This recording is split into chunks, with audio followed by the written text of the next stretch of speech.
नमस्कार, भारत की आवाज़ देख रहे हैं आप। नमस्कार।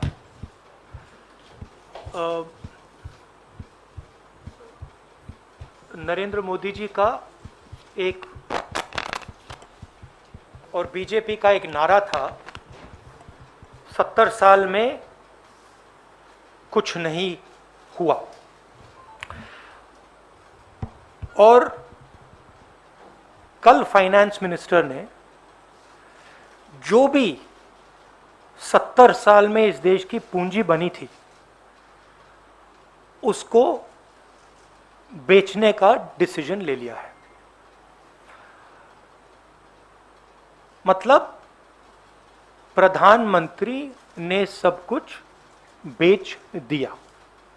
अब मैं ये हिंदुस्तान के युवाओं से कहना चाहता हूं,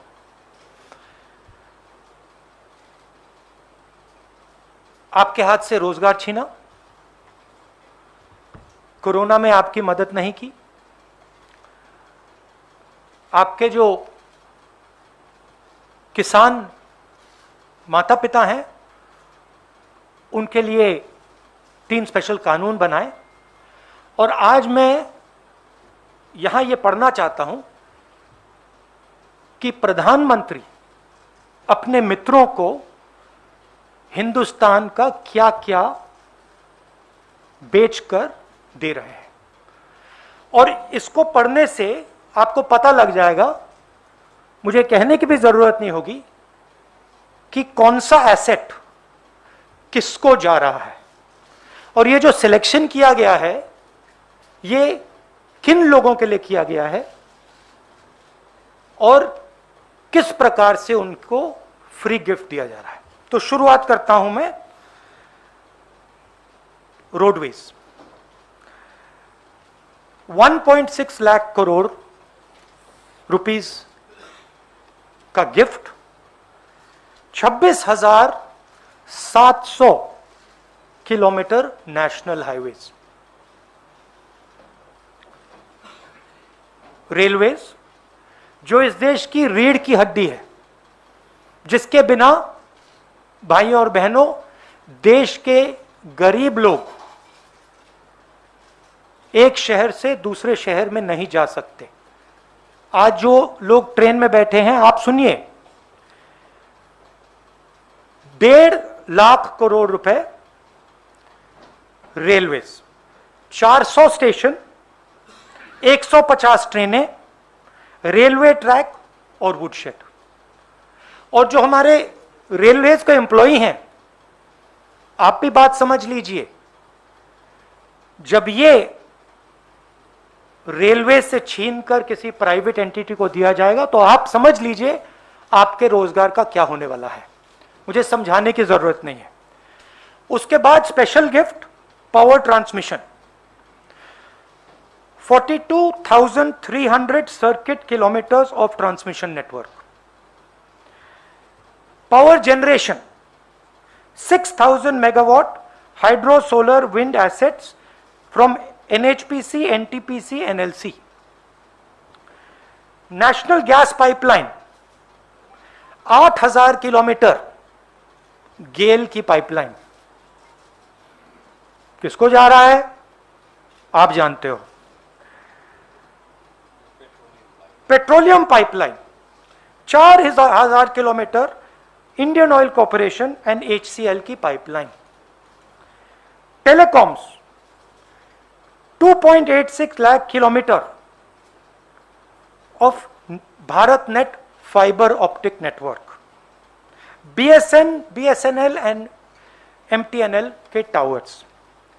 वेयर हाउसिंग, किसान भाई आप इसको अच्छी तरह सुनिए, वेयर हाउसिंग 29,000 करोड़ रुपीस की warehousing. 210 lakh metric tonne food storage. भाइयों और बहनों, आपको मालूम होगा कि ये 2010 लाख मेट्रिक टन स्टोरेज किसको जारी है, कहने की जरूरत नहीं है। Mining, 160 coal mines, 761 mineral blocks. Airports, 21,000 lakh crore, 21,000 crore sorry, 25 airports, किसको जा रहा है आपको मालूम? पोर्ट्स 13,000 करोड़, 31 प्रोजेक्ट्स, 9 पोर्ट्स, किसको जा रहा है आपको मालूम? Stadium 11,000 crore, 2 national stadium. अब देखिए ये जो एसेट्स हैं इनको बनाने में 70 साल लगे हैं और इनको बनाने में हिंदुस्तान की जनता ने लाखों करोड़ रुपए अपना पैसा डाला है। ये पूरा का पूरा 3-4 लोगों के हवाले किया जा रहा है।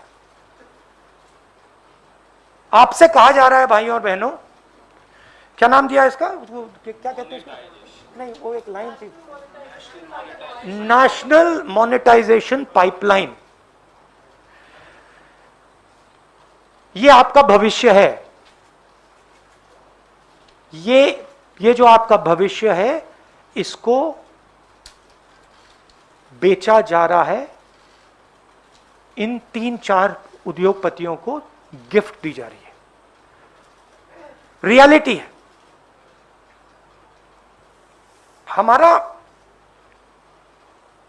हम प्राइवेटाइजेशन के खिलाफ नहीं है, हमारा प्राइवेटाइजेशन का लॉजिक था। लॉजिक मैं आपको बता देता हूं। सबसे पहले जो स्ट्रेटेजिक इंडस्ट्रीज हैं उनको प्राइवेटाइज नहीं करा जाता था। इसमें से रेलवेज स्ट्रेटेजिक इंडस्ट्री हम मानते थे। स्ट्रेटेजिक क्योंकि ये हिंदुस्तान की रीढ़ की हड्डी है, स्ट्रेटेजिक क्योंकि ये लाखों करोड़ों लोगों को ट्रांसपोर्ट देती है, स्ट्रेटेजिक क्योंकि इसमें बहुत सारे लोगों को एम्प्लॉयमेंट मिलता है, इसलिए स्ट्रेटेजिक। दूसरी बात, जो इंडस्ट्रीज क्रॉनिकली लॉस मेकिंग होती थी उनको हम प्राइवेटाइज करते थे। जिन कंपनीज के पास मिनिमल मार्केट शेयर होता था उनको हम प्राइवेटाइज करते थे, और उस सेक्टर में हम प्राइवेटाइज करते थे जहां पे प्राइवेट सेक्टर की मोनोपोली की रिस्क हो। मतलब अगर सरकारी कंपनी मोनोपोली को रोक सके तो हम उसको प्राइवेटाइज नहीं कर सकते।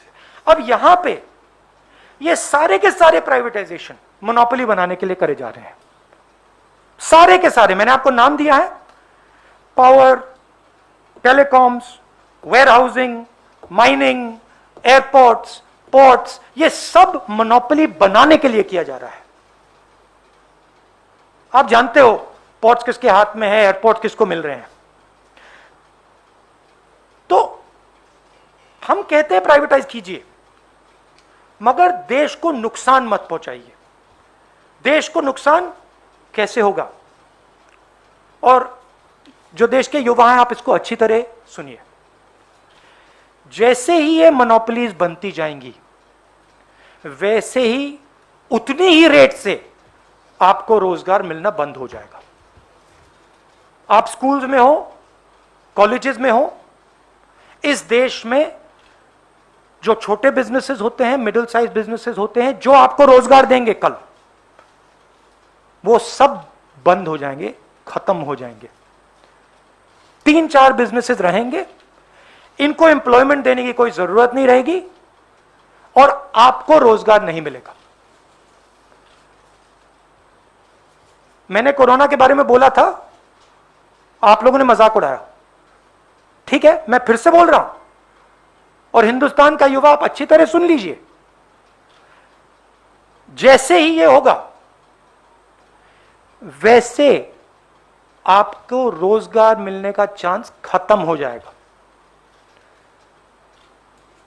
ये हिंदुस्तान की पूंजी बेची जा रही है, मगर ये आपके भविष्य पर आक्रमण है। नरेंद्र मोदी जी अपने 2-3 उद्योगपति मित्रों के साथ हिंदुस्तान के युवा पर आक्रमण कर रहे हैं। इसको आप अच्छी तरह समझिए। अगर आपको हमारा ये वीडियो अच्छा लगा है तो प्लीज़ लाइक, शेयर और सब्सक्राइब करना ना भूलें।